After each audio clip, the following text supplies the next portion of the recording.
Well, hello, DirtFish friends. It's lunchtime on day one here at the Rally of Spain. 4 stages completed this morning, and they were interesting, weren't they? The first couple of stages new to all our drivers. The third, that was in reverse. The fourth, well, they knew it a little bit. But I have to tell you, the shenanigans, they started while it was still dark in the service park this morning. So look at this. Do you know what? I've not seen this before. I really haven't. I did see these screens at the back of the Toyota area. They're screening off Rovanpera's car.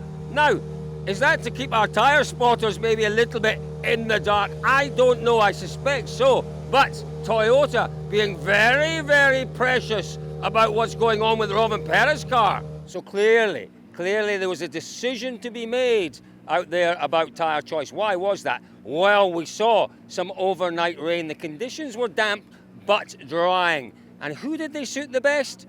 Well, at the end of the 4 stages, it's Thierry Neuville who's leading the way.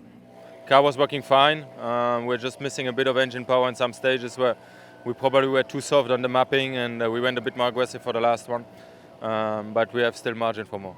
We saw some different tyre choices out there this morning. Was it a big decision in terms of tyres? I think it wasn't an easy choice, that's for sure. But I think we have made the best choice out of the drivers with using the 2 hards on the last stage, which obviously made the difference. So Neuville not without his problems this morning, it's fair to say, but a good run through the opening 60 or so kilometres. Chasing him down in second place, though, is the most experienced man in the field, Ogier, back in the car for the first time on tarmac since Monte Carlo. He's had a cracking morning. But for sure, I was a bit having some doubt about what we could do from 7 on the road this morning with this new stages, with plenty of cuts. No, I think it's a very decent start. We are where we want to be right now, and we have to keep pushing that way.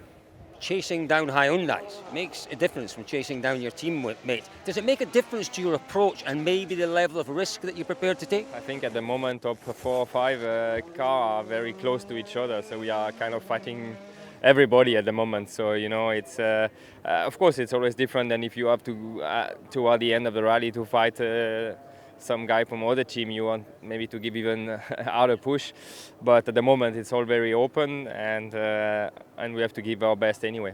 Well, our newly crowned World Rally Champion, Kalle Rovanpera, he's had a decent morning out there and sits in 3rd place. Ott Tanak just behind Rovanpera in 4th. He's had 1 or 2 issues out there this morning. Let's hear from him. The alternator not so much. We were lucky enough, that it kind of happened quite late in the stage, so we didn't run out of the power. But with the hybrid, the first 2 stages, we couldn't understand why it's not working. So tried all kind of standard things. But for the 3rd one, I somehow understood that it needs a bit different approach, and we got them kind of working. So the last 2 stages were okay.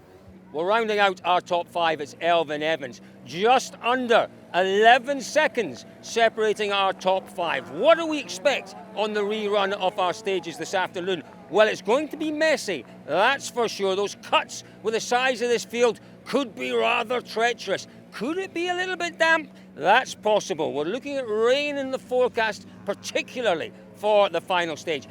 Lots more to come here from the Rally of Spain. Stick with us, folks. You know where to be for all the action, all the drama as it unfolds here in Catalonia. It's DirtFish.com.